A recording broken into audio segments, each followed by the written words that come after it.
ఆ ప్రాంగణంలోకి రావడం జరిగింది. వచ్చి చూశారు, అందరూ ఉన్నారు. యశోదమ్మ లోపల నుంచి వచ్చింది. ఎక్కడిది చప్పుడు అని చెప్పి ఆమె వచ్చింది. నందరాజు వచ్చాడు. అంతా విని ఎక్కడో బయట ఉన్నటువంటి వాడు అందరూ వచ్చేసరిగింది. వృక్షాలు పడి ఉన్నాయి, పెద్ద శబ్దం వస్తుంది. కృష్ణుడు ఎక్కడ ఉన్నాడు? వాడి మధ్యనే ఆడుకుంటూ ఉన్నాడు. రోజు కట్టబడే ఉన్నాడు. అబ్బా, నా కృష్ణుడికి ఇలా జరిగింది. అప్పుడు కట్లు విప్పింది అమ్మ. ఎందుకు కట్టేసిరా అనుకుంటున్నది పాపం. ఆ విధంగా అది దగ్గరికి తీసుకుని ముద్దాడి పాలిచ్చి దిష్టి తీసి ఆ తర్వాత పిల్లవాడని అడిగారు, ఏమైంది రా వీడికి అన్నాడు. ఈ చెట్లు ఎలా పడిపోయాయి చెప్పండి. ఏం లేదమ్మా, రోలు కింద పడేశాడు, అందులోంచి ఈగాడు వెళ్ళిపోయాడు, ఆ రోలు రాలేదు, లాగేసరికి పడిపోయా. ఏం మాట్లాడతారని అబద్ధాలు చెప్తారు మీరు అన్నారు. అంటే వాడు చెప్పింది ఏదీ నమ్మడం లేదు.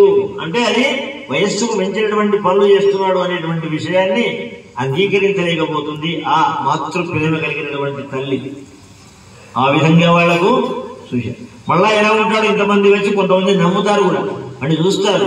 దేవుడు అంటారు, భగవంతుడు అంటారు, మళ్ళా దూరం అయిపోతారు అని చెప్పి పాడు మందు నిభంగి గోపవనితల్ వాణిజ్యగా పట్టుబడుతుంటే ఆడు యంత్రము కైవడి పరవశుండై హస్తములు త్రిప్పుతున్ చూడన్నేరని వాణి భంగి జనులను చూచున్ నగును బాలురను కూడు పెద్దల పంపు సేయజను దామోదూగు చిటాడుచున్. మళ్ళా వాళ్ళను అయోమయంలో పడవేయడానికి ఒకసారి పాటలు పాడతాడు. వాళ్ళు చప్పట్లు కొడుతుంది.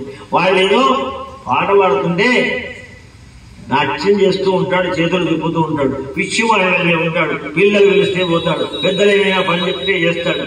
ఆ విధంగా ఉండి మళ్ళా వాళ్ళను లౌకికమైనటువంటి వ్యవహారంలోకి తిప్పుతూ ఉంటాడు, లీల ప్రదర్శిస్తూ ఉంటాడు. మళ్ళా ఏమీ గెలవనట్టే ఉంటుంటాడు. ఒక్కొక్కసారి అమ్మ భయపడుతుంది. అన్నం తినకుంటే బిచ్చగాళ్ళు వస్తారు, వాడు జోలిలో వేస్తాను రా అని. అబ్బా అని ఏడుస్తాడు. వాటి అమ్మ అమ్మ వద్ది వద్ది వద్ది అంటాడు.